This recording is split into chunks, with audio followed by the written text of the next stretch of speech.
Welcome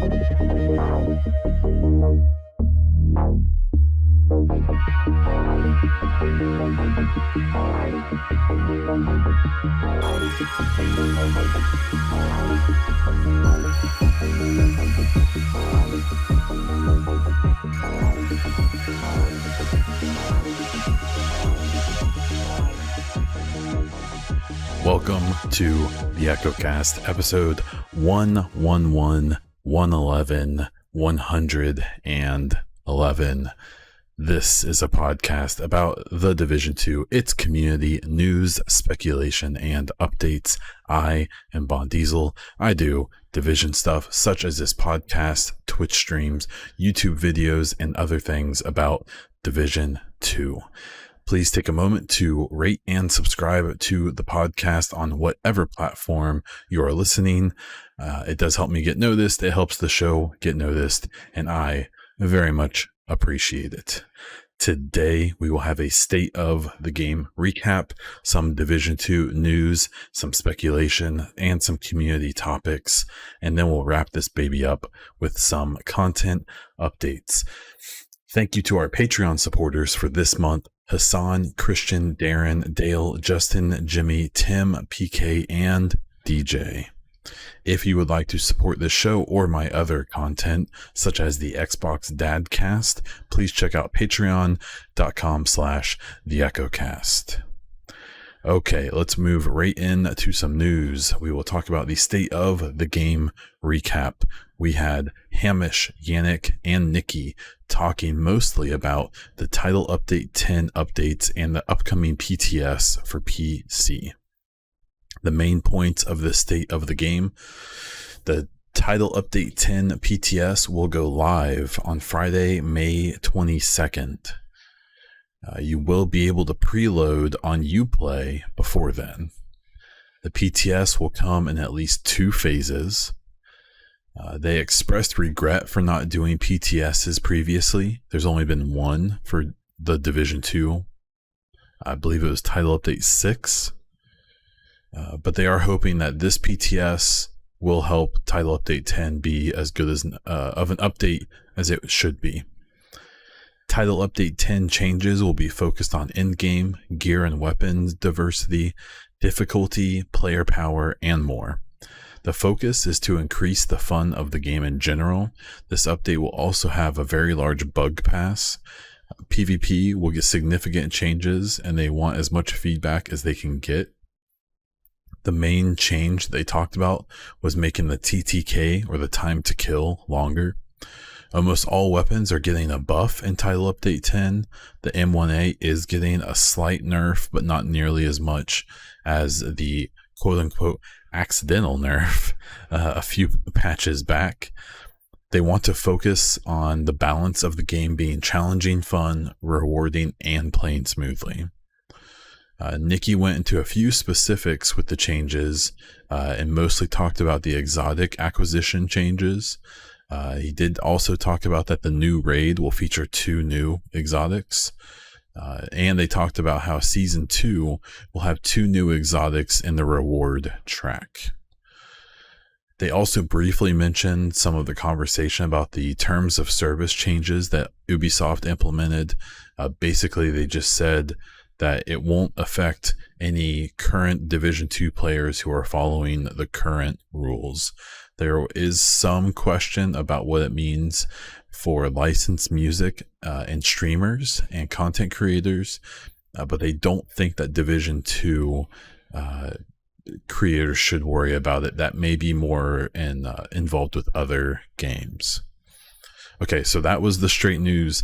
So if you only care about the state of the game update, if you want the nice professional reading it off the screen, there it is. Now, if you want my thoughts, here they are. Okay, so the regret about the PTSs, I think, was a good thing for them to throw out there. I think the problem is that for a lot of the player base, there's going to be a lot of people who are like, yeah, you should have done those. I'm actually one who's really skeptical of the PTSs. I suspect that the hard data they get from the PTSs is really useful in seeing who gravitated to what weapons and how many things people were killing and how quickly they were killing them. And I still think that the PTS, at least for a lot of like content creators and stuff, is just a demo that they can stream and get a few extra viewers than they normally get by having some clickbait titles. That said, I do think that even with that, and the fact that I think most of the people who play the PTS just screw around with it for an hour and don't give any feedback, I do still like to think though that the metadata or the analytics that they can use helps more than anything. And hopefully this patch comes out better. At the end of the day, it's more of a QA thing than anything. If we just had one patch come out that didn't seem to have some major bug, hopefully the PTS can help with that. The problem is that I think it's pretty obvious that in the history, there's been creators who have specifically found, or people in the community who have found issues in the PTS, and I would argue probably intentionally not report them, and then use them after the final game comes out, and then act surprised, like, I can't believe they didn't fix this. I mean, I definitely didn't report it, but still. So I'm still a little more skeptical on PTSs than others, but I am glad they're doing it because it sounds like they really do feel like they help. Another subject is the PvP changes that are coming. I think this is going to be met with a lot of skepticism from most of the PvP community that supposedly remains, just because it's been a lot of, it's been, I would say, has it been a year since any major PvP adjustments? I know they've done small things, but like specific PvP focus changes, I don't know if that's happened since last summer. So hopefully it's good. I personally don't love the idea of the goal being to lengthen TTK. I think time to kill in this game. I've also gotten to a point where I basically just want this game to be a realistic shooter, which is not going to happen and is what a lot of fans don't want. So I try to be very aware that that's a thing I desire that most don't, and that's probably never going to happen. So I hope that the changes they make PvP attractive to more people, and I would love to be able to say, hey, I've dogged PvP and PvP players a lot in this game, in the community. I was wrong. This is fun. This is a good thing for this game and not a waste of money, time, and resources. We'll see. The weapons being buffed, I think that's incredible. My favorite guns in this game are stupid to use. The MK16, or I think there's a SOCOM MK16. That line of guns is my favorite looking gun in this game, and you can use it if you want, but you're wasting your time because there's just other guns that are just better. We'll see about things like MMRs, rifles. It just seems like this is just the never-ending battle of trying to make things useful but not OP, and trying to make multiple things useful. So we'll have to see how it goes. The M1A getting lightly nerfed, I mean, of course. I don't know. It's fine. I'm just kind of waiting for the next one. The two new raid exotics, I believe one of them is that double-barreled AR-15. I don't know if it's a rifle or an assault rifle. I'm not sure how they're going to. So if it's a assault rifle, quote unquote, it wouldn't be an AR-15, it'd be an M4. But there is a double-barreled AR-15 or M4 variant that I suspect will be in this. I'm not sure what the other exotic will be in the raid though. So I'm kind of curious. I would be willing to bet it's going to be a gear piece. So we'll have to wait and see. Maybe they'll bring back the Bliss holster. And that was about it. So, I mean, this was a good state of the game. I think what's tough is that people see accounts like Mike Thinks Aloud and stuff like that or a naked cowboy, as he was previously known. He's an ETF guy. He's a numbers guy. He's an end game economy guy. That's what he's really into. And they see him get excited. And I think people make the mistake sometimes of being like, oh man, that ETF guy's excited. That probably means there's a ton of new content. But when he gets excited, it probably means that some basic systems in the game are improving a lot. So his excitement should be exciting for everyone. But sometimes I think people get let down when he's excited about something, or other ETF members or people who are more deeply connected to the game than just some of the outside stuff. Temper your expectations is what I would say. But it was a good state of the game. I like having Yannick. I like having Nikki on there. It's a good change, in my opinion.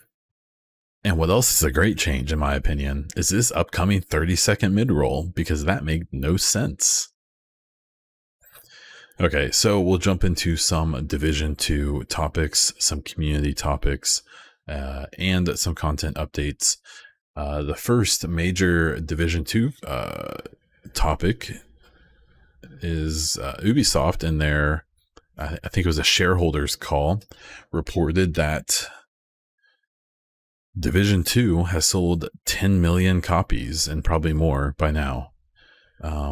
It's the 11th game that Ubisoft has sold 10 million or more copies of in this current generation, quote unquote, of consoles, so PS4 and Xbox One. So that's been since 2013, I believe. That's pretty big. Say what you will about the games on the list. I mean, I think all of the games on the list make sense to me. The Assassin's Creed games, Far Cry, Rainbow Six Siege, obviously. Division 1 was known for selling 10 million, I think, pretty quickly. And Division 2, so what I'll honestly say is I didn't expect Division 2 to sell 10 million copies. Sequels tend to struggle a bit, especially sequels of games that have as many issues as Division 1 had. Division 2, while the people actually deep in the community who are head deep in it all the way in, I think sometimes lose a little bit of context, or they lose kind of a pulled back view of everything. And what and the simple facts is that the Division 2 release, quote unquote facts, okay, before anyone attacks me for lying, the Division 2 release to critical acclaim. Go back and look at the reviews, and it deserved it. The Division 2 is the best release of a game in this genre, bar none. It wasn't perfect. It had issues, especially the sound issues and some other stuff.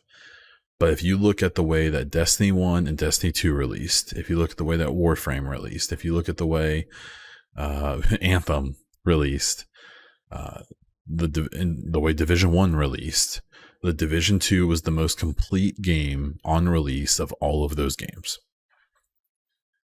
Since then, it's been a different story to a point, but we'll get to that.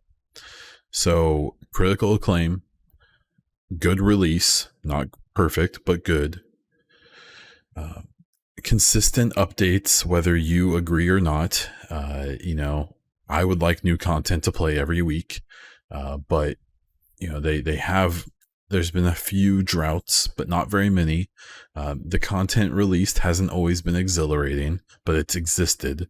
And then these sales they've had on the game, I'm sure have helped the numbers.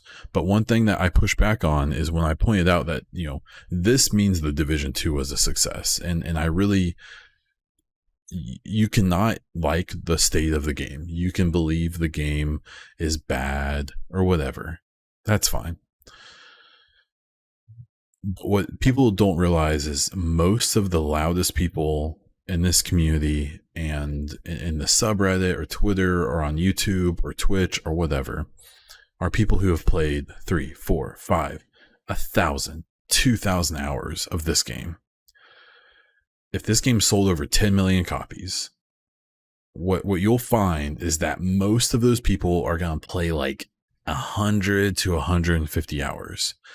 And I would hope that even the most toxic person involved in this game who supposedly likes it can say, yeah, someone could find 150 solid hours of content in this game, which is a lot.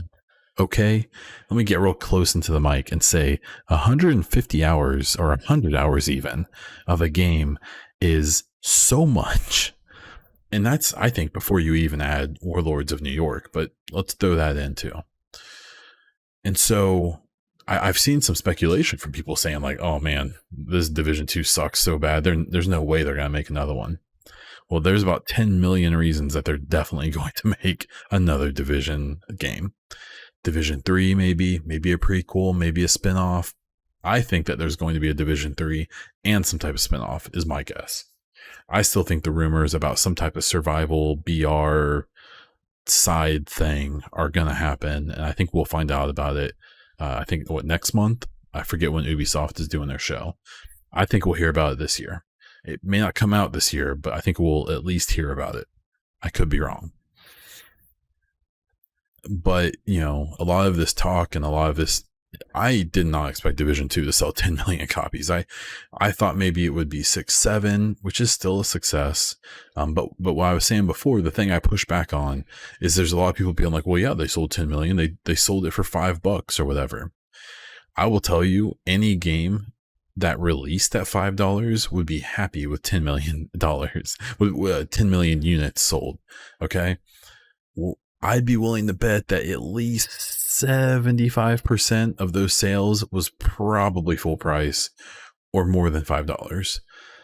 And what people need to remember is something I touched on a while back, is that in 2019, the Division 2 made the most money of all of the non-free-to-play games. It made the 7th most. It was a top 10 game. And so it was like right up there with like Madden and like FIFA and like these like perennial just money machines. It was up there. So what people need to consider is that they didn't just sell 10 million copies and make no money on it. They sold 10 million copies and made 350 million last year just off Division 2. And they've probably made quite a bit more this year since, because of Warlords of New York. I think that was probably a much more popular DLC than people realize, especially people buying the $5 game and then paying $30 for Warlords or whatever the deal was. You could get, I forget what it was. You pay like 40 and I think get the Ultimate Division 2 and Warlords for, all in one. So this makes me happy. Division 2 is not perfect. I'm never going to claim it is, but I think it's a very good game. I think it's a good franchise that I wouldn't hate to see maybe experiment a little bit with a different genre or something. I don't know. But what I think this says more than anything is that, one, it's a much stronger IP than people who play it think. Because again, if you talk to those people who played through the original game, played maybe a couple of the things that came out after, and then dropped off for other games, because that's like the average player, okay? I know everyone thinks that all the tryhards are like the player base. I'm sorry. But the casual players who play 75, 100, 150 hours of this game, that's the target. That's who the content is made for. If you're the dude with 2,500 hours in this game, the content is not being made for you. I would like to think that they're taking those super hardcore sweaty players into account.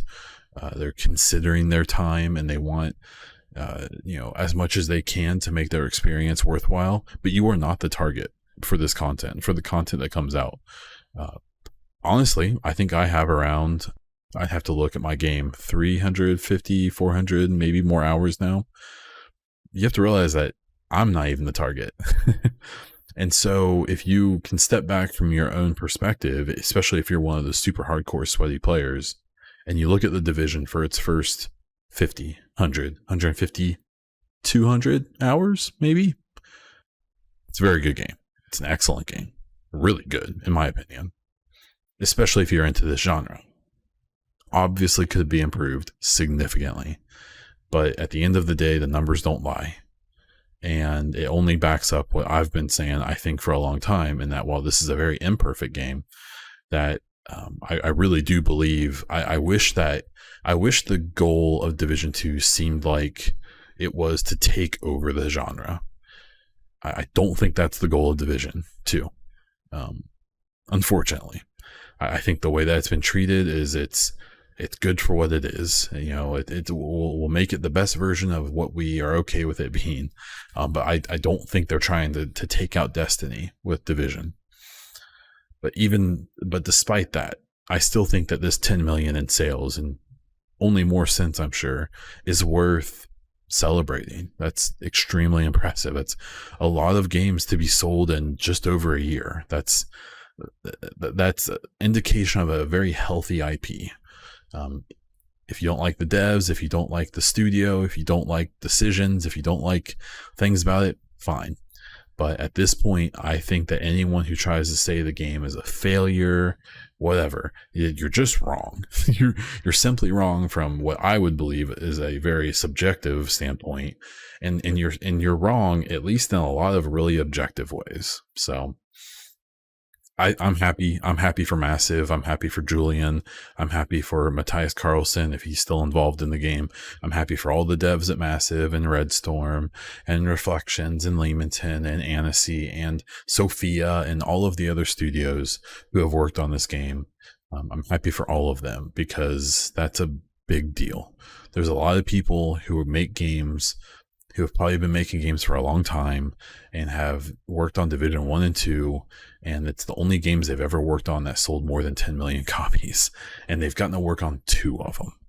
So that's pretty cool.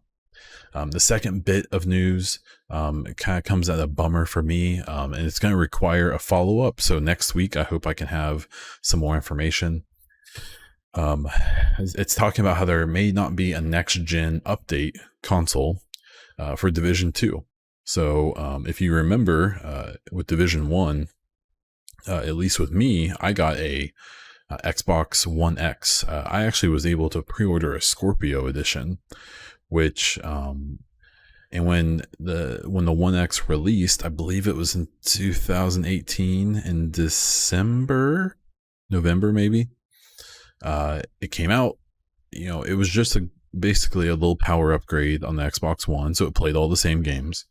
And with Division 1 at the time, it still just played it in 1080p, 30 FPS. But it was much smoother.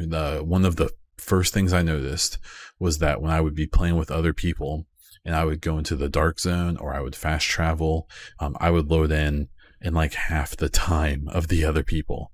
But it didn't have a graphical bump until 6-7 months later ish. I can't remember exactly. They did release a patch that allowed Division 1 to play at 4K. I assume still 30 FPS. Maybe. It was definitely much smoother than my original Xbox. I will say that. Now that 4K, I'm sure, was achieved by turning off lots of the fun gizmos and gadgets in the Massive engine. But it was a great upgrade. So with Division 2, honestly, I expected the same thing. I expected that, the Series X and the PS5 will come out this October, November-ish window. And I assume that by the 2-year anniversary, there would be like a Series X or a PS5 patch for Division 2, because, let me say the actual facts of this article before I move on to my opinions. So WCCF Tech had an article quoting Yannick as confirming there will be no Division 2 Series X or PS5 port. So the denial of a port is the important wording here, because the Xbox One and PS4 games will run natively on the Series X and PS5. So technically, there doesn't need to be a port. So If you remember, the PS2 and the Xbox ran on a x86 CPU architecture. It's the same as a PC that your laptop or your desktop, whatever. Then the 360 and the PS3 both use proprietary architectures on their CPUs. So any games from the Xbox or PS2, in order for them to be played on the PS3 or 360, they had to be ported. They had to be made to work on a whole new system. It wasn't as simple as just, it works. It took essentially remaking the game or porting the game. There's literal studios out there that all they do is ports. So consider that, or there used to be. So then when the Xbox One and PS4 came out, they went back to x86 architecture, same as your PC. And so any games on the 360 or PS3 had to be ported back to work on x86, which Xbox has done a ton of. PlayStation has done quite a bit of as well. So the thing is that the Series X and the PS5 are also x86. So natively, anything that works on the current gen will work on the next gen from a technical standpoint. Now, Xbox has been very big about saying, yep, absolutely. Everything's going to work out of the box. PS5 hasn't really come out and said it super specifically. But I think they're smart enough to not do something weird and make you pay to play PS4 games on PS5, because there's no technical reason to force someone to do that. Now, what happens here, and the reason I'm discussing and explaining this probably for the 100th time to some of you, is that the Division 2 doesn't need to be ported to the Series X or PS5. It will just work. It will play. There's no problems with that. This is just like the move from the PS4 or the Xbox One to the PS4 Pro or the Xbox One X. It's just more power. It's more technology. Now, the move to the Series X and the PS5 may be slightly complicated by the SSDs, but not for a game like Division 2, because it's a PC game as well that works with SSDs that people already have. My copy of Division 2 works off of a M.2 NVMe SSD. So in theory, for games that are at least also on the PC, this shouldn't be a problem. So then this comes down to the final question of whether or not, they may not be porting the game because they don't have to, but whether or not there will be a Series X enhancement or a PS5 enhancement, quote unquote, for Division 2 is kind of what's left in question. This article claims that that's been denied. I am going to try to contact Yannick or another CM to get clarification, and I'll try to follow up next week if they're allowed to respond. There's a chance that for, whether it's agreements with Sony and Microsoft, or simply they don't know, or they aren't talking about it right now, they may not be able to give me an answer. But I don't think that whoever asked Yannick this question, or whatever the question was asked in the right way. And so I want to try to do that to be very definitive. I mean, at the end of the day, I know the Series X, I assume the PS5 has tech that will kind of smooth out the games anyways, even if they don't have an actual enhancement.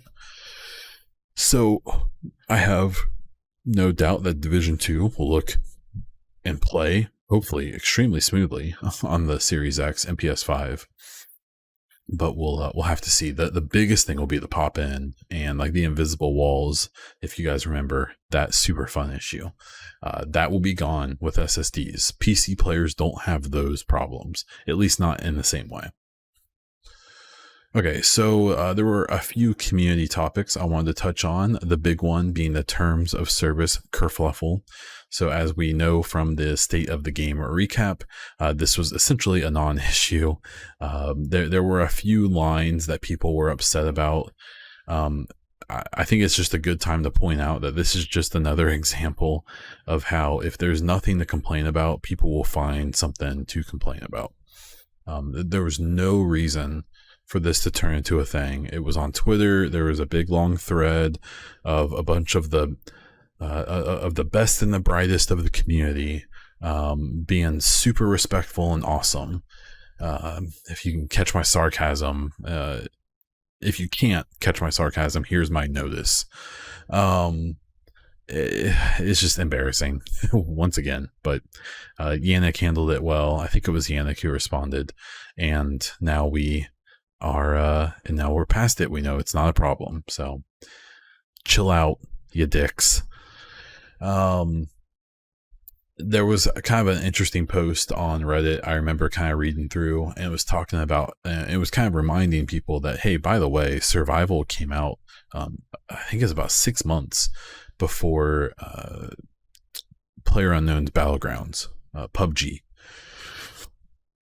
So the whole point of the post was saying like, hey, like Survival did it first. There's a few problems with that whole idea. Survival isn't really a BR. It's like a kind of like a sessioned survival game per its name. But the big thing is kind of like Escape from Tarkov and some other games. You don't have to fight anyone. You could go through the whole thing and just kill your hunter and leave. In theory, you could let someone else kill your hunter and leave and kill no one. So calling it a BR, I think, is a bit of a stretch. That's why everyone who wants like survival again, I think they may want to count their, they may want to be careful what they wish for, because I think it will be turned into an actual BR game if it comes back ever. But it is kind of a cool point, like pointing out of like, hey, unfortunately, survival was never really changed or improved, or no events or anything ever added. The loot was all static, so it was just the same thing over and over again. If you played survival once, you played it 1,000 times, and it was locked behind a paywall of a game that started off really bad. So those three things, I think, kind of contributed to it never getting the attention it deserved. But I think it kind of solidified the case that it is at least worth considering bringing it back. I'm a little more muted on my praise for survival because of the problems I listed. It was interesting. There were some streamers who I watched when I first got into watching streams on Division who only played survival, and it wasn't very popular, but they had a lot of people watch them. And then I started streaming, and once I got comfortable with survival, I started streaming it. And there still weren't very many people really doing it. This was after it had come out, got real popular, and then went away. But there was like a community who wanted to see it. And then not long after I did it, it spiked. And it was really basically the rest of Division 1's life that survival was pretty popular from like a content perspective, a streaming perspective. You had people running like those weekend tournaments and things like that, and doing a really cool thing, or at least attempting to with that. But by the time it got like really popular, I was super burned out. I think it's cool that people can enjoy like speed running it and trying new routes and stuff. But for me, the problem is that you never had more than like 2 or 3 other agents, and you were lucky in PvP, because I just didn't see the point of the PvE survival, and you were lucky to ever see one of them. And if you did, it was kind of like luck of the draw on who had gotten the better gear, right? So I think survival deserves a lot of praise. I've kind of gotten a little insider info about that. It essentially was just kind of like thrown together as a mode, which is kind of funny because it ended up being better than most of the like planned content. But I just think it was kind of a cool thing to see a discussion happening on Reddit about like, hey, like, by the way, survival was actually the first one to kind of try this idea, even if it wasn't truly a BR. Another cool thing I saw on Reddit today was talking about how the devs should do a N95 mask that you can purchase in the game, and all the proceeds will go to some type of charity for the COVID-19 situation. I think that's awesome. I think that's a super good idea. I think there's no chance it's going to happen. I think that's kind of a weird thing that happens when you have like this big like international company. That like if Ubisoft was a all American company, this would probably be something they would try out. I know that there's been some games who have done this.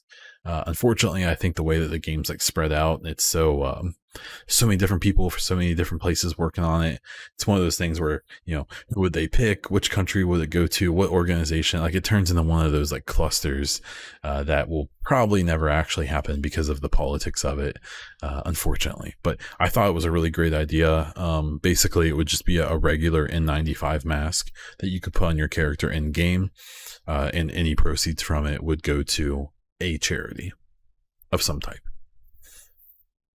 Okay, we had no listener questions this week, so please make sure if you have any topics or questions for me, throw them on my Twitter, on the @theechocast Twitter, on my Discord, on the YouTube comments, or wherever else you want to try to harass me. And next week, I would love to actually answer some questions. For some content updates, I am asking for feedback in general. I basically posted something on Twitter inspired by Game Over Greggy, who was basically asking people to get some unfiltered feedback. So I am doing the same. I am curious to anyone who still listens to this podcast, if there's any advice, if there's any requests, if there's any ideas, if there's any criticisms, constructive, please, that you would like to throw at me. I would prefer if you did not do it in a review. Please check out my Twitter account @BonDiesel. There's a post on there specifically asking for feedback. Please jump on there and give it to me. I would be more than happy to hear it out. The main feedback I've gotten so far is to try to kind of separate the actual news and updates and the facts from my rants. I think that my ranting is something that I assume some people listen to this for. I imagine a lot, because that's most of what I do.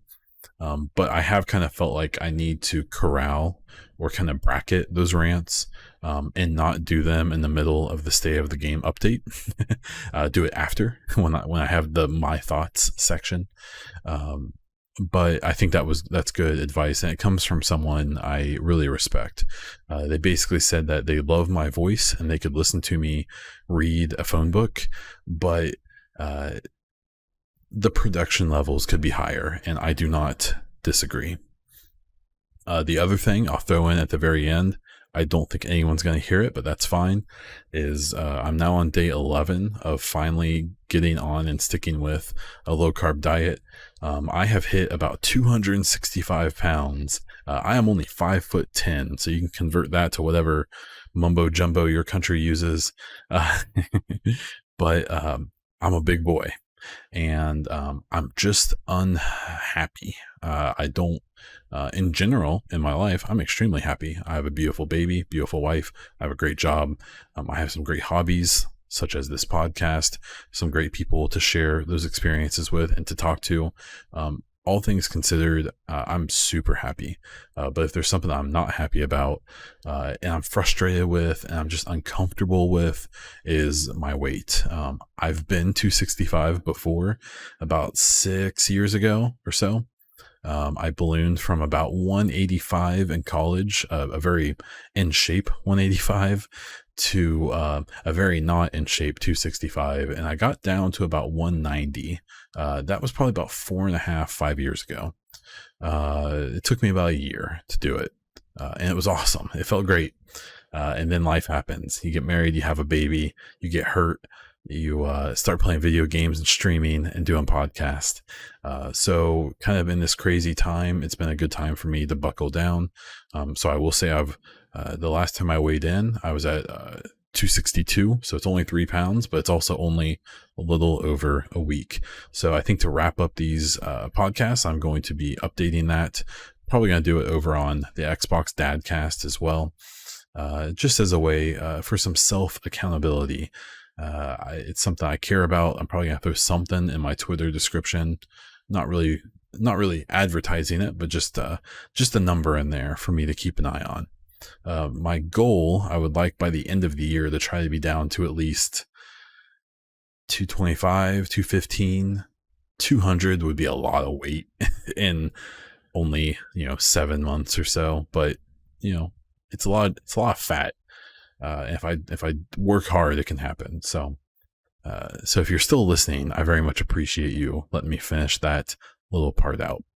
If you want to support the podcast, please check out my Patreon at patreon.com/theechocast. I am Bon Diesel on Twitch, where I do plan to start streaming 3 times a week next week. If you want some cool EchoCast or Bon Diesel merch, check out bondiesel.live/merch. Find me on Twitter at Bon Diesel or at the EchoCast if you don't want to get any of my personal thoughts and you just want Division news. And that's all I have. So until next time.